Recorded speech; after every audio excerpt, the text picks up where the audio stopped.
Oh, man, that was the best part of my night. I don't even recall anymore. Who here is a fan of the James Bond movies? Oh yeah, so yeah, Daniel Craig just done his last James Bond movie, and there's all these rumors now about who's going to be the next James Bond. I actually saw an article a couple of years ago saying that Alec Baldwin should be the next James Bond. I don't think Alec Baldwin should be the next James Bond, and not just because it's a 64-year-old American man. Just picture the famous James Bond intro, where the camera is at the point of view of a gun, and James Bond's walking past and then shoots the camera. I don't think Alec Baldwin should play that role. You know who should play that role? Some British actor that not everyone's already heard of before. That's usually how it goes. There's a lot of people who say that a person of colour should play the next James Bond for diversity. People are like, oh, they should do a Chinese James Bond next. Wouldn't that be cool? Isn't every James Bond technically supposed to be the same character? Where's Jet Li gonna rock up and they're like, 007, you look different.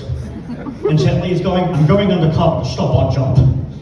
So technically that would just be Jet Li playing James Bond in Yellowface. So yeah, wouldn't that be cool? Did they do that in China? Are they like, oh, they should make another Crouching Tiger, Hidden Dragon movie. And you know who should play Li Mu Bai? A white guy. Ben Affleck would be great as the Chinese swordsman. Wouldn't that be cool? No, they wouldn't be like that. They do not like white people over there. They hate white people. I say that because I've got a friend who, a white Australian friend, who's been living in China the past year, and he says that like they never sit near him in restaurants or in public transport, and they follow him around shops to make sure he doesn't steal anything. He says it's because he thinks that they're just scared of Americans, so fair enough, really. But he said, look, I reckon either they think he's American or he's just a very unpleasant person to be around.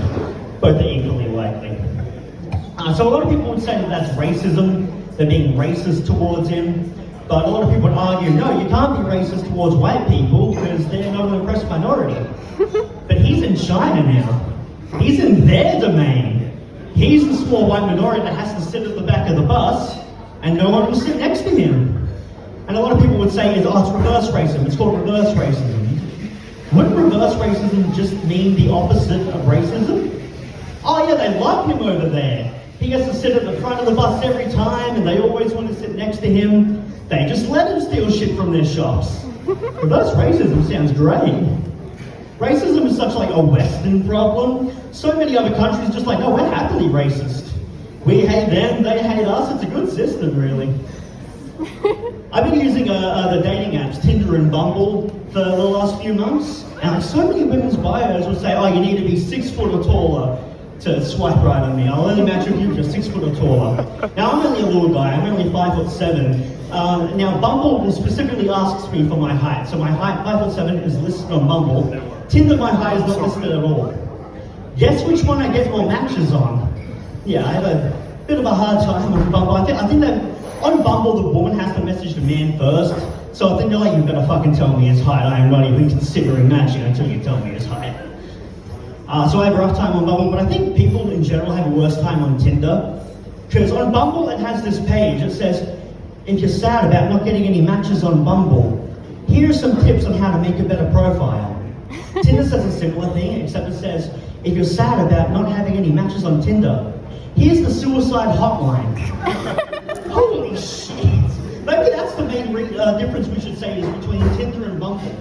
One wants to give you advice on how to advertise yourself better. One thinks it's going to make you kill yourself. But no, everyone will say that the main difference is on Bumble, the girl has to message first. For straight people, obviously. And lesbians too, I guess. Either girl can message first, but for gay guys too. Like, can you imagine if it wasn't? Like, imagine being a gay guy, like, just looking at Bumble, you match with a cute guy, like, oh, wow, I got a match on Bumble. Now what? Oh, that's right, Bumble's fucking homophobic. No, but I'm looking for women on there. Great choice. Not much motivation to message me first. A lot more than it was before. I only got the dating apps because I'm more confident with how I look nowadays. Because a couple of years ago, you know, balding, receding hairline and all that, so I bought this hairpiece. So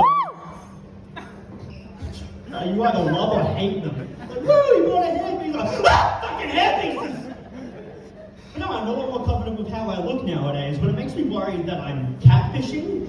Like, there's no photos on these dating apps show me without the hair on, and I have to take it off to sleep and everything. But I don't want to look 57 in my photos where it says Dylan, 29 underneath. But so many, two girls have like not liked the fact that it turned out to be a hair piece. They're like, oh, I like your hair. I'm like, thanks, I bought it myself. And they're like, oh, so it's not real? Like, technically it's made from real hair, and I bought it making it mine, so yeah, it's my real hair. I just didn't actually grow it myself. No, they want me to have a full head of hair until I'm naturally growing it myself. Talk about wanting your cake and eating it too, right? But no, they've even said like, oh yeah, but you're bald underneath your hair. Wait till she finds out everyone is bald underneath their hair. As a matter of fact, she's bald underneath her hair. Fucking hypocrites.